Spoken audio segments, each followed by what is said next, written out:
What's up mga kaidol? It's me again, Banati Doy mga kaidol. Panibagong video, panibagong update po tayo mga kaidol, no? At ito mga kaidol ha, naalala nyo ba mga kaidol, no? Nung sinisigaw ni Bato de la Rosa mga kaidol, na hinahamon niya si Trillanes mga kaidol. Sabi niya, go ahead!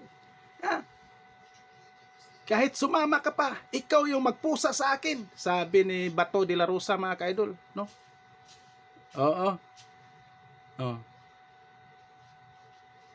So ngayon, mga kaidol, ang kayabangan ni Bato de la Rosa mga kaidol ay nangyari na po. Ha? Naalala nyo ba mga kaidol na hinahamon niya yung ICC at yung Interpol mga kaidol? Walang Interpol sa akin. Alam ko ang batas ng Interpol. Alam nyo ba yung sinasabi ni Bato de la Rosa mga kaidol? So ngayon mga kaidol, pag-usapan natin si Bato de la Rosa mga kaidol. At ito na nga mga kaidol, lumabas na po yung warrant of arrest ni Bato de la Rosa mga kaidol. At dito po ako bumilib ni Trillanes mga kaidol, no? Ibahin nyo si Trillanes. Pag hinahamon si Trillanes, gagawin po niya ang lahat. So ngayon, Bato de la Rosa, saan ka kaya magtago ngayon?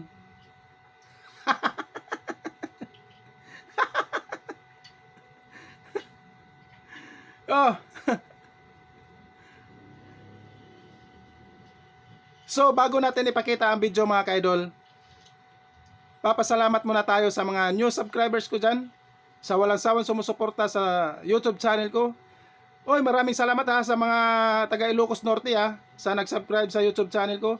Maraming salamat po sa inyo. Mga solid tayo, lakay BBM supporters po tayo. Solid loyalist po. No? Tulungan po natin ang ating mahal na presidente mga kaidol. Kasi po, kawawa po, puro na po isyo kahit walang isyo, no? Grabe.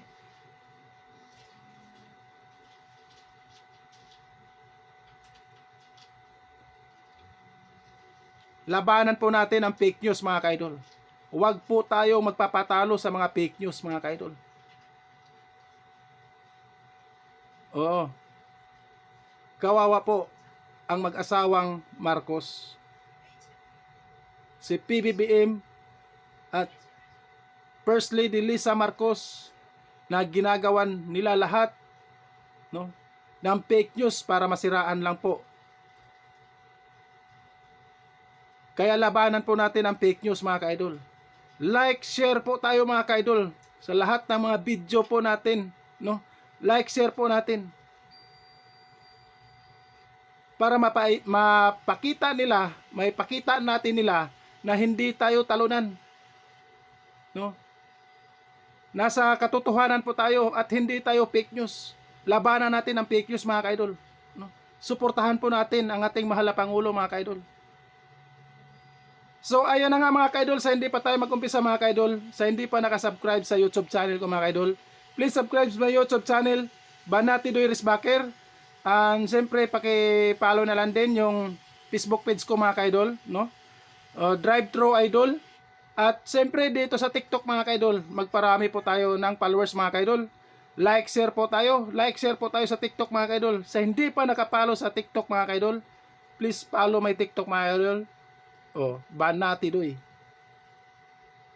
So ito na nga mga kaidol. Ito ang unang sinasabi ni Bato de la Rosa mga kaidol. Panoorin po mga kaidol. Go ahead, make my day, Mr. Trillanes! Biyan mo!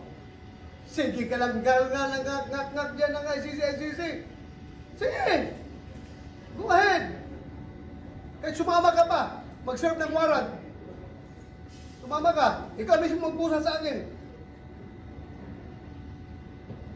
Sir, wala kang concern na Alam mo, Their allegation. alam mo, Nick, everything will be settled.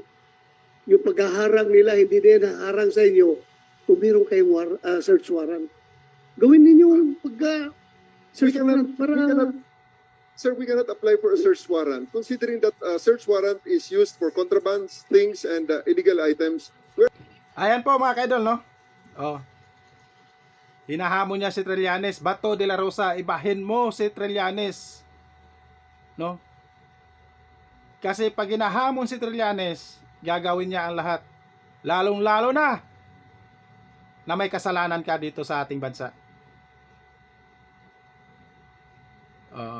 Ikaw na ang sunod ni Mang Kanor, ni Duterte. Ikaw na ang sunod, Bato de la Rosa. Saan ka kaya magtago, Bato de la Rosa? Maraming taguan sa Davao, maraming taguan diyan. Sa Cebu, maraming taguan diyan sa Cebu. Pero madampot ka pa rin talaga, no? So ito na nga mga kaidol, no?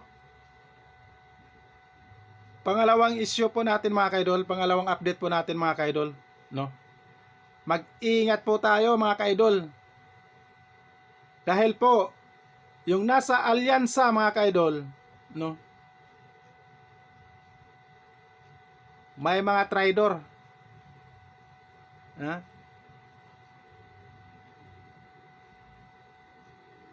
Si Camille Villar mga kaidol. Oh, alam na. Si Camille Villar na ini-endorse ni Sara Duterte mga kaidol. Kalat na po yan mga kaidol. At hindi na po tayo magtaka dyan mga kaidol, no? Kasi mga Duterte talaga yan sila mga kaidol. Camille Villar. Lalong-lalo na po si Amy Marcos. Kaya piliin natin ang mabuti mga kaidol. Oy, isa pa mga kaidol ha, no? Huwag natin po iboto si Bong Revilla mga kaidol. O mga loyalist, kakamping. Alam ko, nagsama-sama na tayo, nagsanib puwersa na po tayo. Loyalist, kakamping, no? Sana po matulungan po ang ating mahal na Pangulo na si PBBM. Tulungan po natin para mawala po yung mga traidor dito sa ating bansa. Mawala po yung mga fruit China, no? Para mawala, para mapatalsik po natin 'yan, no?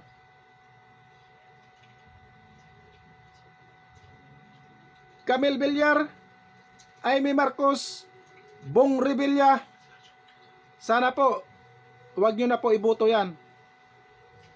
Meron pang iba, no? Meron pa. Kaya sabi ko sa inyo mga kaidol, piliin po natin ang mabuti, no? Yung nakakatulong kay President Bongbong Marcos. Wag natin iboto yung mga pro-China na hindi naman lang makatulong sa ating mahal na presidente.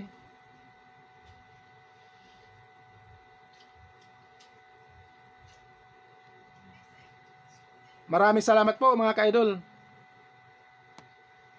Sana po sa pagdating ng eleksyon, nasa tama ang pagbuboto natin. Maraming salamat mga kaidol. At bago ang lahat, bago tayo magtapos mga kaidol, pakinggan nyo po yung awitin ito. Awitin para kay President Bongbong Marcos. Pakinggan natin mga kaidol.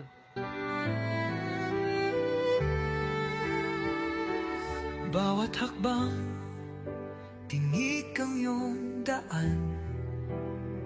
Sa sariling bayan, ika'y hinusgahan. Ika'y siniraan ng ganit sa kapangyarihan. Agilang nagnakaw ng pera ng taong bayan. Pinapasan mong lahat ng dusa. Natatag ka, hindi gaya ng iba. Ngunit kahit sugatan, kahit lumuluha, iniisip mo pa din kapakanan ng iba. Bongbong, hindi ka kailanman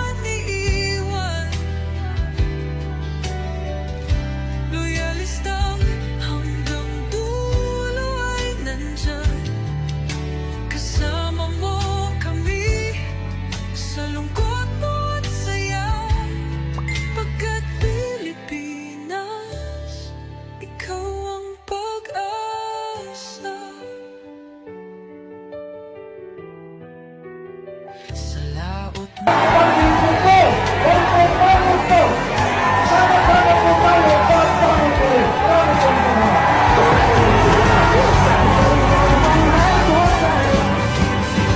Muli ako'y nagpapasalamat sa lahat ng nagpakita ng suporta at nakikibahagi sa ating nationwide motorcade at caravan. Diyos. Nagiba sila, ipinaglaban mo ang lahing sinumpaan. Nagkalat peking balita sa mamayan. Binabaliktad nila ang katotohanan, pero hindi na naig ang kanilang kadiliman. Bongbong, hindi ka Tayo na ang ating narating sa paglalakbay tungo sa bagong Pilipinas. loyalistang